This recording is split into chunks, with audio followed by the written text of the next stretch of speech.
ఎదరికి రావాల్సిన కోరుతున్నాం. సురేష్ గారు అబ్బిరాజుపాలెం, కొంతూరు,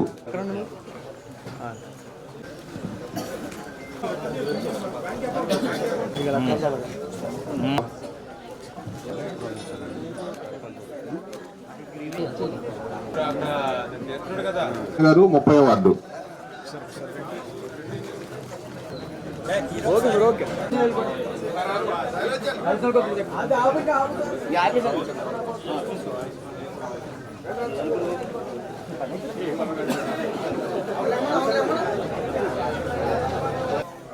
ఒకసారి చూడండి ఒకసారి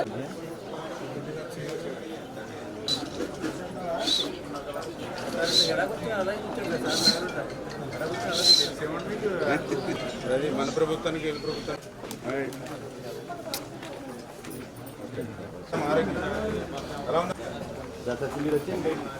తెలుగుదేశం, జనసేన, బీజేపీ ప్రభుత్వం ఒక మానవత్వం ఉన్నటువంటి ప్రభుత్వం, ఒక ప్రజా ప్రభుత్వం.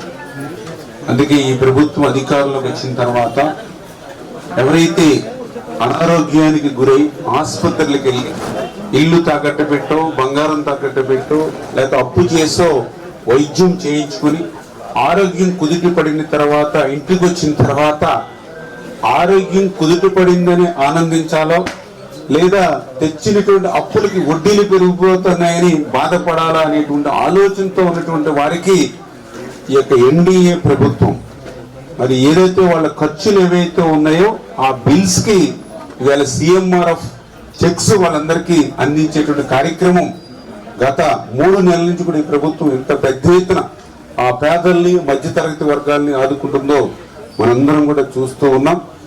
అందులో కూడా పర్టికులర్ గా మీరు కూడా చూస్తూ ఉన్నారు. ఏదైతే ఈ రోజు శనివారం, మరి ఈ రోజు ఏదైతే మరి వాళ్ళ CMRF చెక్కులు మరి పంపిణీ చేయించడం జరిగింది.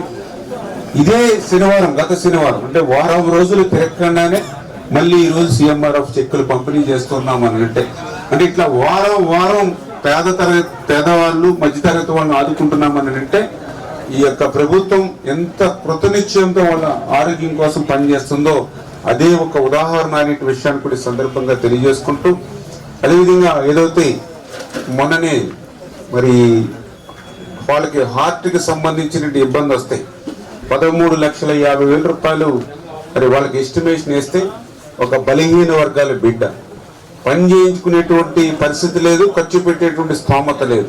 అటువంటి స్థితిలో ముఖ్యమంత్రి గారి దృష్టికి తీసుకెళ్లి 6 లక్షల రూపాయలు ముఖ్యమంత్రి గారి దగ్గర నుంచి శాంక్షన్ తీసుకుని, అదేవిధంగా ఆసుపత్రి డాక్టర్ ఎవరైతే ఉన్నారో మేనేజ్మెంట్ తో నేనే స్వయంగా మాట్లాడి తప్పనిసరిగా కొంచెం మీరు కూడా హెల్ప్ చేసి ఆ ట్రీట్మెంట్ ఇవ్వాలి, సర్జరీ చేయాలని చెప్పి మరి ఆ రోజు ఆసుపత్రిలో చేర్చి నేను కూడా స్వయంగా మరి ఎంత బిజీగా ఉన్నప్పటికీ కూడా నేను కూడా స్వయంగా ఆసుపత్రికి వెళ్ళి ఆ యొక్క పేషెంట్ ని పలకరించి ఆ ధైర్యం చెప్పి ఆ ఆసుపత్రికి సంబంధించిన ఖర్చులన్నీ కూడా వాళ్ళకి ఇబ్బంది లేకుండా ఇటు ప్రభుత్వం అటు ఎవరైతే ఆ యొక్క హాస్పిటల్ నిర్వాహకుల నుంచి చేయించి ఆ యొక్క వైద్యం అందించినటువంటి పరిస్థితి. అంటే తెలుగుదేశం, జనసేన, బీజేపీ నాయకులు అని అంటే ఇట్లా ప్రజల కోసం పనిచేసేటువంటి నాయకులు. మీకు ఏ సమస్య వచ్చినా, ఏ కష్టం, ఏ ఇబ్బంది వచ్చినా కూడా పనిచేసేటువంటి నాయకులు. అందుచేత ఎప్పుడు కూడా ఈ ప్రభుత్వాన్ని ఆశీర్వదించేటువంటి విధంగా ప్రజలందరూ కూడా ఉండాలని చెప్పి మీ ద్వారా కూడా అందరికీ కూడా తెలియజేసుకుంటూ, భవిష్యత్తులో కూడా మరింత వైద్య సేవలు అందించేటువంటి విధంగా ఈ యొక్క ఎన్డీఏ ప్రభుత్వం కూడా కృషి చేస్తుంది. అందులో భాగంగా మన పాలకులలో కూడా డయాలసిస్ సెంటర్ ని కూడా తొందరలోనే ప్రారంభించాలని చెప్పేసి మేము కూడా అనుకుంటూ ఉన్నాం. ఎందుకంటే ఈవేళ డయాలసిస్ పేషెంట్స్ భీమవరం, తణుకు, తాడేపల్లిగూడెం, ఏలూరు, అమలాపురం ఇట్లా పోతూ ఉన్నారు. అవి కూడా స్లాట్ నైట్ 2, 3, 4 గంటలకు వస్తూ ఉంటే ఆ టైంలో పేషెంట్స్ వెళ్ళలేనిటువంటి పరిస్థితి, వెళ్తే ఒక రోజంతా కూడా అక్కడ మళ్ళీ హోటల్లో ఉండి వెయిట్ చేసేటువంటి పరిస్థితి. అందుకే ఒక డయాలసిస్ సెంటర్ ని పాలకొల్లో ఏర్పాటు చేయాలని గతంలో చంద్రబాబు నాయుడు గారిని ఎన్నికల నిమిత్తం వచ్చినప్పుడు ఆయన్ని నేను కోరడం జరిగింది. ఇవాళ అధికారంలోకి వచ్చిన తర్వాత ఇచ్చినటువంటి మాటను ఒక్కొక్కటి నిలబెట్టుకుంటూ మొన్న 2 డయాలసిస్ సెంటర్లు శాంక్షన్ అవుతాయి ఆంధ్రప్రదేశ్ రాష్ట్రంలో.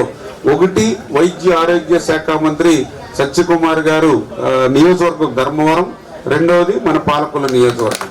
ఇదాక రాబోయేటువంటి రోజుల్లో కూడా ఇట్లా మీరు ఏదైతే నన్ను ఆశీర్వదించి నాకు ఈ పొజిషన్ ఇచ్చారో తప్పనిసరిగా నా శక్తి మించి మీ అందరికి కూడా ఇట్లా ప్రతి పని చేయడానికి కృషి చేస్తానని మరొకసారి మీ అందరికి కూడా తెలియజేసుకుంటూ ఈ కార్యక్రమంలో సహకరించినటువంటి తెలుగుదేశం, జనసేన, బీజేపీ నాయకులందరికీ కూడా ధన్యవాదాలు తెలియజేసుకుంటూ